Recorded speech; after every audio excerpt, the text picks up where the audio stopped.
성삼위일체 하나님 아버지 은혜와 평강이 함께 하시기를 주의 이름으로 기원드립니다. 예수님은 6월절 엿새 전에 예루살렘 근처에 있는 베다니에 이르렀습니다. 이곳에는 죽은 지 4일 만에 다시 살아난 나사로가 있는 곳이었습니다. 그리고 예수님으로 인하여 잔치 준비로 분주했습니다. 마르다는 예수님 접대를 위한 일로 인하여 바빴고, 마리아는 나드향을 가져다가 예수님 발에 붓고 자신의 머리털로 닦아냈습니다. 그리고 많은 유대인의 큰 무리가 예수님을 뵙고 나사로로 인하여 예수님을 많은 무리가 믿게 되었습니다. 그러나 대제사장들은 예수님과 함께 죽었다 다시 살아난 나사로까지 죽이려고 모의하고 있었습니다. 이러한 상황 속에서 예수님은 어떻게 했나요? 예루살렘을 향하여 나아갔습니다. 그러므로 환호하며 맞는 권세란 제목으로 여러분들과 함께 은혜를 나누고자 합니다. 첫째로 환호하며 예수님을 맞은 무리들입니다. 베다니에 계신 예수님은 이튿날에 예루살렘으로 나아섰습니다. 이때 예수님의 교통수단은 무엇이었나요? 어린 나귀 새끼를 타시고 예루살렘 성 안으로 들어갔습니다. 예루살렘에 입성하시는 예수님을 환호하며 맞이한 사람들은 큰 무리였습니다. 이 무리들이 예수님을 환호하며 맞을 때 종려 가지를 손에 들고 흔들며 열광적으로 환호하며 맞이했습니다. 어떤 사람들은 자신들의 겉옷을 길에 폈고, 어떤 이들은 종려 가지를 베어 길에 펴고 맞았습니다. 그렇습니다. 큰 무리가 예루살렘으로 오시는 예수님을 종려나무 가지를 흔들며 환호하며 예수님을 맞이했던 것입니다. 그리고 이 무리는 무엇이라고 외치며 환호합니다. 호산나 찬송하리로다. 즉 구원하소서라고 외치며 예수님을 맞이했습니다. 이 무리들이 예수님을 어떻게 생각하였는지를 잘 보여주는 외침입니다. 왜냐하면 이 무리들은 예수님을 향하여 주의 이름으로 오시는 이 곧 이스라엘의 왕이라고 외치며 맞이하기 때문입니다. 바로 이 무리는 이스라엘 왕국을 회복시킬 왕으로 환호하며 맞이했습니다. 그렇습니다. 많은 무리들이 어린 나귀를 타시고 예루살렘에 오시는 예수님을 환호하며 많은 권세를 보여주신 것입니다. 그러나 예루살렘에 입성하시는 예수님께 대한 참된 뜻을 저희는 알지 못하고 환호하며 맞이한 것이었습니다.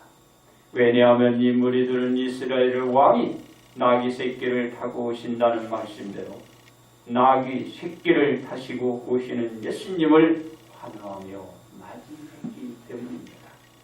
그런데 말씀을 잘 알고 있던 무리들은 어땠나요? 이 시간에 대제사장 및 바리새인들과 같은 무리들은 예수님을 죽이려는 모의들을 하고 있었습니다. 그렇습니다. 제자들도 처음엔 예수님께서 예루살렘 성에 입성하시는 의미를 저들도 전혀 깨닫지 못했습니다. 결국 예수님께서 예루살렘 성에 입성하시는 그 뜻을 알고 있던 무리들은 아무도 없었다라는 것입니다. 각자가 좋은 쪽으로 생각들을 하고 환호하며 맞이했던 권세였던 것입니다. 그러나 아무도 모르지만 이들이 예수님을 환호하며 맞이했다라는 것이죠. 그러다가 어떻게 됐나요? 제자들은 예수님께서 죽으셨다가 다시 부활하신 뒤에야 예루살렘에 왜 입성하셨는지를 그때야 비로소 이 제자들이 깨닫게 되었다라는 것입니다. 그렇습니다. 예수님의 예루살렘 입성에 대한 참 뜻을 알지 못한 무리들이 그간 기다리던 메시아로 여기고 이스라엘 왕으로 여겼던 영향이 그들에게 있었습니다. 나사로를 무덤에서 불러내어 죽은 자 가운데서 살리실 때에 함께 있던 무리들의 증언이 있었기 때문입니다.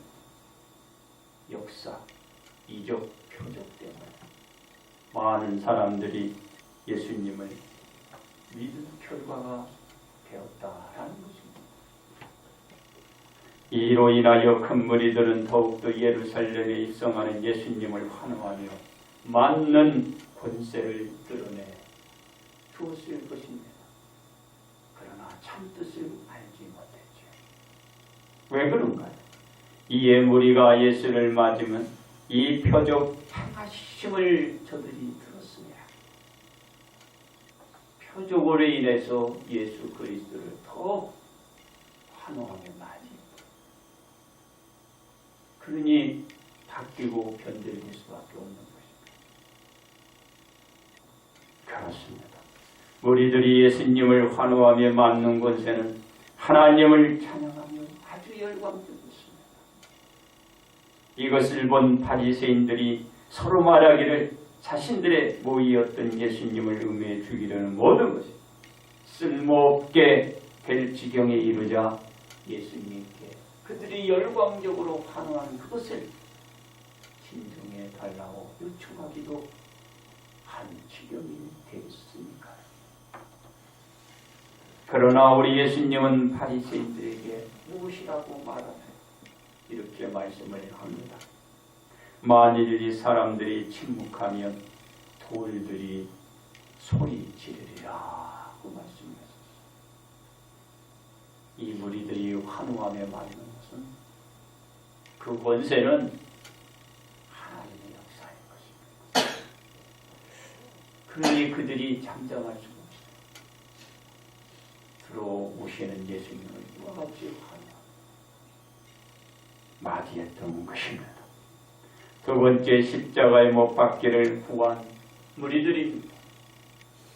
예수님을 향하여 주의 이름으로 오시는 왕이요 하늘에는 평화요 가장 높은 곳에는 영광이라고 외치며 환호하며 맞는 무리들을 징정시켜 줄 것을 요청했다가 거절당한 바리새인들은 예수님을 환호하며 맞았던 무리들과 같이 예수님을 십자가에 못 박는데 한 무리가 됩니다. 안타까워.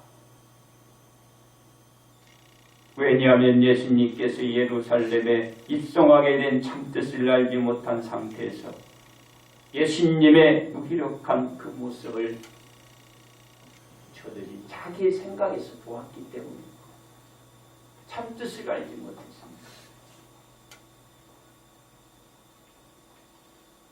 그렇습니다. 예수님을 환호하며 맞는 권세를 보였던 무리들은 예수님을 거부하고 반기와 조기를 품었던 무리들과 함께 한패가 되었다는 것이에요. 참뜻을 알지 못하면 이런 일을 벌여줍니다. 참뜻을 알아요. 바로 알아요. 이러한 무리들에게서는 예수님을 향하여 주의 이름으로 오시는 왕이란 생각도 말도 찾아볼 수가 없고 이제는 예수님께 향한 마음은 분노와 증오로 가득 채워져 있을 뿐이었습니다. 무리들은 로마의 굴레에서 해방되고 건짐을 받게 될 분이 아니라 오직 적개심으로 뭉쳐진 것이죠. 이제 자기 생각과 빗나간 거예요. 우리를 이 로마의 학종과 저들의 지배와 그들의 울타리에서 해방시켜줄 줄 알아요. 너무 무기력한 거예요. 근원적이고 본질적인 참뜻을 알지 못합니다. 이런 행태에 자신을 할 수밖에 없는 것. 그렇습니다. 이 무리들이 어떻게 보내지는가요? 무리들은 예수님을 잡아 대제사장의 집으로 끌고 가는 거죠. 뜻을 모르니까. 이 무리들은 예수님께서 하나님의 아들이란 제명으로 사형원도까지 내리게 됩니다. 그리고 빌라도 총독에 끌고 가서 고발하기까지 합니다. 무엇이라 이들의 고발장 내용은 써있나요? 예수님께서 백성을 미혹하고 가이사에게 세금 바치는 것을 금하여 자칭 왕 그리스도라는 것이었습니다. 고발 내용 그래. 고발을 하려면 이 내용이 있어야 되잖아요. 빌라도 총독에게 예수님의 제명을 고발장에 썼는데 다시 한번 읽어드립니다. 예수님께서 백성을 미혹하고 가이사에게 세금 바치는 것을 금하여 자칭 왕 그리스도라. 고발장의 내용이 그래요. 이 내용만 봐도 터무니없다라는 것을 알죠. 제가 아니지 않아요. 그런 적도 없으니까. 빌라도 총독은 그걸 보고 이렇게 얘기합니다. 내가 이렇게 잘 검토해보고 살펴본 결과 너희가 얘기하는 것처럼 그 예수님은 죄가 없다라고 말을 하게 됩니다. 그러면서 선고를 했어요. 그렇습니다. 무리들은 빌라도 총독의 선고를 받아들였나요? 받아들이지 않았습니다. 자기의 생각과 틀리는 거거든요.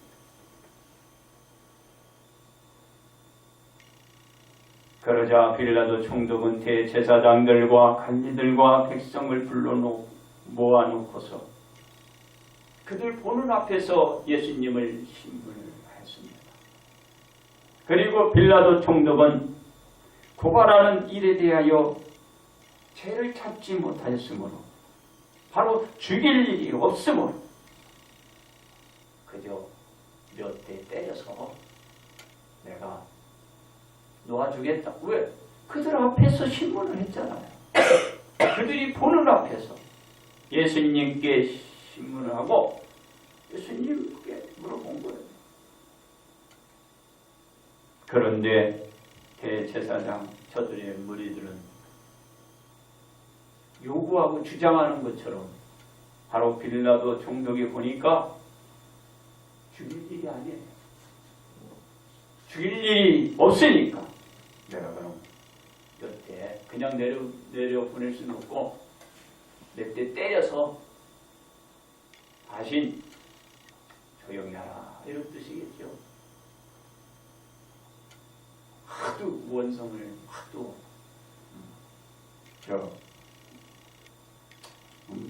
우겨대니까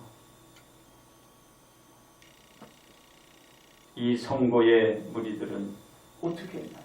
일찍 소리질러 대며 이렇게 얘기를 합니다. 아니다. 그를 십자가에 못 박아 주도록 저들이 구한 것입니다. 십자가에 못 박도록 하였습니다. 그렇습니다. 빌라도 총독은 명절이 되면 총독이 무리의 청원대로 죄수 한 사람을 놓아주는데 전례의 규정이 있었습니다. 빌라도 총독은 곰곰이 생각을 했어요. 예수님을 죽일 수는 없고 저들의 뜻대로 십자가에 못 박아 매달릴 수는 없고 그래서 그 공리함 끝에 바로 이와 같은 제안을 하나 다 떠올린 거죠. 그래서 제안을 하게 됩니다. 그래서 예수님을 놓아 주고자 하는 제안이었죠. 무리들에게 빌라도 총독이 이제 묻습니다. 내가 누구를 너희에게 놓아주기를 원하느냐? 바라바냐 그리스도인이라 하는 예수냐? 이렇게 물어보았습니다. 무리들은 뭐라고 일제히 대답했나요? 빌라도 총독의 생각과 빗나갔어요. 빌라도 총독 그의 생각은 죄가 없잖아요. 없는 그릇. 그리고 바라바는 완전히 살인자, 폭동 주동자. 누굴 놓아달라고 그랬어요? 상식적으로 예수님일 거예요. 그래서 그들에게 제안을 한 거예요. 그런데 이 무리들은 예수님이 아니었습니다. 바라바 놓았어요. 예수를 놓아주지 말고 바라바 바로 그 폭동의 주동자 그를 놓아주시오 하고 대답을 저들은 외치고 고함을 쳤습니다. 그렇습니다. 빌라도 총독은 무리들에게 예수를 내가 어떻게 하려 하고 묻자 십자가에 또다시 박혀야 하겠나이다 소리를 쳤습니다. 고함을 친 것입니다. 그러자 빌라도 총독이 다시금 이자가 무슨 악한 일을 하였느냐고 하자 무리들은 더욱 소리질러 십자가에 못 박혀야 하겠나이다 구한 것입니다. 무리들이 설득할 수가 없어요. 빌라도 총독. 무리들은 대제사장들과 합세하여 환호하며 맡은 권세로 예수님을 십자가에 못 박도록 한 것입니다. 참 뜻을 알지 못했기 때문에 그렇습니다. 빌라도 총독은 큰 소리로 재촉하여 십자가에 못 박기를 구하는 무리들의 소리에 어떻게 됐나요? 그만 굴복하고 말았습니다. 빌라도 총독은 무리들이 구하는 대로 십자가에 못 박도록 내어 주었습니다. 그리고 무리들이 구한 대로 예수님을 십자가에 못 박도록 끌고 갔습니다. 그렇습니다. 무리들이 예수님을 십자가에 못 박기 위하여 끌고 갈 때 예수님의 십자가에 못 박히는 것이 안타까워하면서 따르는 무리가 있었습니다. 그 따르는 무리는 가슴을 치며 슬피 우는 큰 무리가 예수님 뒤를 따랐습니다. 그리고 예수님은 환호하며 맞았던 무리들의 권세에 의하여 결국 골고다 언덕 위에서 십자가에 못 박히게 된 것입니다. 세 번째 환호하며 맞았던 무리들입니다. 처음 예수님을 환호하며 맞았던 무리들의 권세는 예수님을 십자가에 못 박는 권세로 사용했습니다. 그래서 베드로는 이 무리들에게 선포하기를 아브라함과 이삭과 야곱의 하나님 곧 우리 조상의 하나님 그의 종 예수를 너는 영화롭게 하셨느냐. 너희가 그를 넘겨주고 빌라도가 놓아주기로 결의한 것을 너희가 그 앞에서 거부하였으니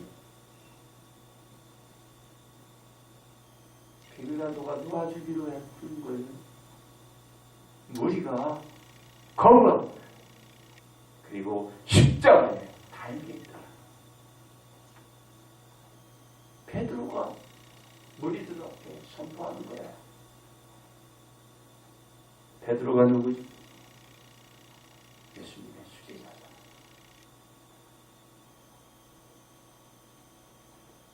너희가 거룩하고 의로운 일을 거부하고 도리어 살인한 사람을 놓아 주기를 구하여 생명을, 바로 생명의 주를 죽였더라.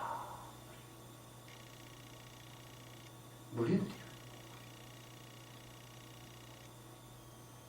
그렇습니다. 예수님은 무리들의 강팍한 은혜로 말미암아 아무런 죄가 없으신 분이 고발이 되고 신문을 받게 되고 갖은 고난을 겪으며 십자가에 못 박히게 된 것입니다. 예수님을 십자가에 못 박도록 모든 권세를 주신 분은 누군가? 그들이 아니에요. 그 또한, 그 권세 또한 하나님이십니다. 착각하면 안 돼요. 하나님이 하시는 거예요. 자기는 사용된 도구일 뿐이에요. 이 착각하면 안 돼요. 왜냐하면 예수님을 환호하며 맞는 무리들의 권세나 예수님을 신문하는 빌라도의 권세나 예수님을 십자가에 못 박히도록 고함치는 무리들의 권세나 다 하나님께서 주신 거예요. 그렇습니다. 환호하며 예수님을 맞았던 권세나 죽이려고 소리를 외치는 권세나 십자가에 못 박도록 내어주는 모든 권세나 하나님으로부터 나오고 하나님께서 정하신 것이기 때문에 그래요. 우리가 2019년도 대제목이 설교 제목이 권세잖아요. 그 내용이에요. 그러기 때문에 무리들이 행사하신 권세는 하나님으로부터 나와 예수님을 십자가에 못 박는데 한 도구로 저들은 사용된 것입니다. 예수님은 이 권세에 죽기까지 순종하는 십자가에 못 박히시게 된 것입니다. 그렇습니다. 우리들은 우리를 찾아오신 예수님을 처음 환호하며 맞았던 때를 기억하실 것입니다. 우리들이 예수님을 영접하고 난 후의 기쁨은 무엇하고 표현할 수 없는 정도로 기뻤습니다. 그런 느낌이었습니다. 아마도 예루살렘에 입성하는 예수님을 저 우리가 환호하며 맞았던 그 기쁨, 그 이상일 것입니다. 아마도 그 무리들보다는 더 큰 기대와 더 큰 소망이 부풀어졌을 것입니다. 그러나 경우가 틀렸어요. 목적이 틀렸어요. 왜냐하면 우리들은 우리들과 같이 나라의 옛 영화에 대한 소망이 아니고 천국에 대한 소망을 두고 있기 때문입니다. 이스라엘 백성들은 그들이 기대 거는 것은 그들이 나은 어떤 생활 삶이었거든요. 근데 우리 그게 아니에요. 우리는 내 영혼에 대한 구원인가 구원? 구원, 그거의 소망이 있는 거예요. 완전히 틀려요.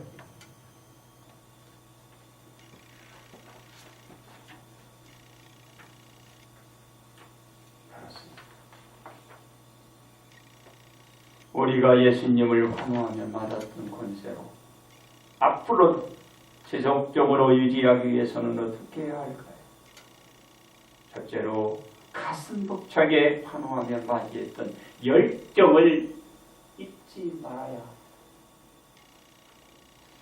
이스라엘 무리들은 종려나무 가지를 가지고 예수님을 환호하며 맞이했던 열정을 저들은 잃어버렸고 버렸기 때문입니다.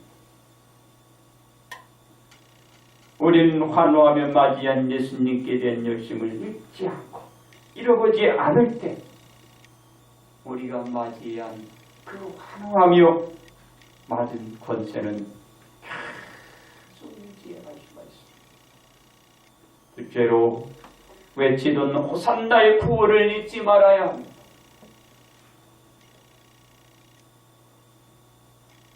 이스라엘 무리들은 예수님을 환호하며 맞이할 때 외쳤던 호산나의 구호를 잃어버렸어요. 우리는 호산나의 구호를 잊지 말고 지속적으로 외쳐갈게. 오늘도 그분을 찾을 때 그 환호하며 맞은 권세를 유지해 갈 수가 있습니다. 셋째로 주님의 이름으로 오신 메시아임을 잊지 말아야 합니다. 이스라엘 무리들은 대망하던 메시아를 환호하며 맞이했지만 그들의 뜻에 안 맞으니까 버려버렸고 잊고 결과는 화를 자초했기 때문입니다. 뭐를 자초했어요? 화를 자초했어요. 스스로 자기가 초래한 거예요. 화를 자기가 만든 거예요.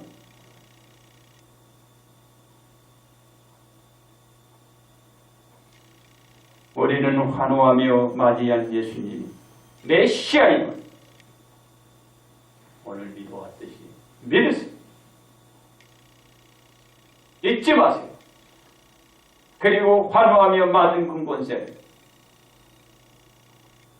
그로 인하여 유지해 갈 수가 있는 거죠.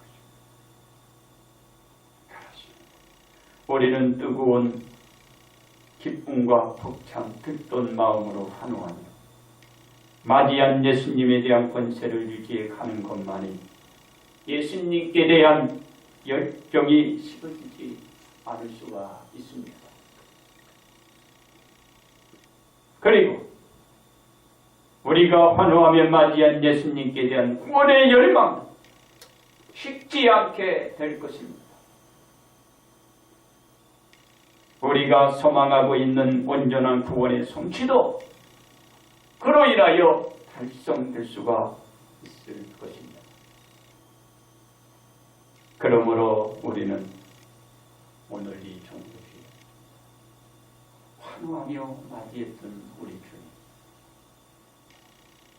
우리가 예수님을 환호하며 맞았던 권세를 잊지 않도록 해야 할 것입니다. 이제 결론 말씀을 드립니다. 예수님이 예루살렘에 입성할 때 많은 무리들이 환호하며 맞아들였습니다. 이 환호하며 맞은 권세는 돌변해서 예수님을 십자가에 못 박는데 그 권세를 사용했습니다. 무리들이 환호하며 맞은 권세를 잃어버리고 예수님을 십자가에 못 박아 매달았는데 사용한 것은 예수님께 대한 참뜻을 알지 못해. 그것을 깨닫지 못했기 때문에 이런 일이 벌어질 수밖에 없었습니다. 그래서 많은 무리들이 환호하며 맞았던 권세를 예수님을 십자가에 못 박는데 그 권세를 사용하고 마는 거예요. 잊어버리면 안 돼요.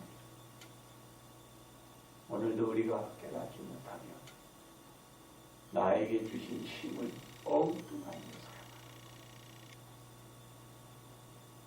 권세는 얼마나 여러 가지가 있겠죠. 그 힘, 그 능력,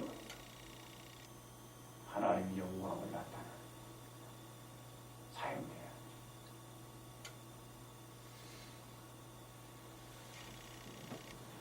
그렇습니다. 우리들이 예수님을 환호하며 맞이한 권세를 악하게 이용당하지 않기 위해서는 성경에서 말씀하고 있는 모든 말씀을 믿고 변함이 없는 생활이 필요한 것입니다. 왜냐하면 이스라엘의 많은 무리들이 성경에서 말하고 있는 말씀을 믿고 따랐지만 나중에 변절되어 예수님을 십자가에 못 박은 것은 정확히 알지 못했기 때문에 바로 알아야 돼. 그래야 오늘 우리가 맞이하는 예수님, 우리가 맞이했던 예수님, 바로 그 환호하며 당겼던 그 권세, 그 힘은 우리가 앞으로도 유지해 갈 수가 있는 것입니다. 그러므로 우리는 예수님을 환호하며 맞이했던 권세로 앞으로 예수님을 영화롭게 하고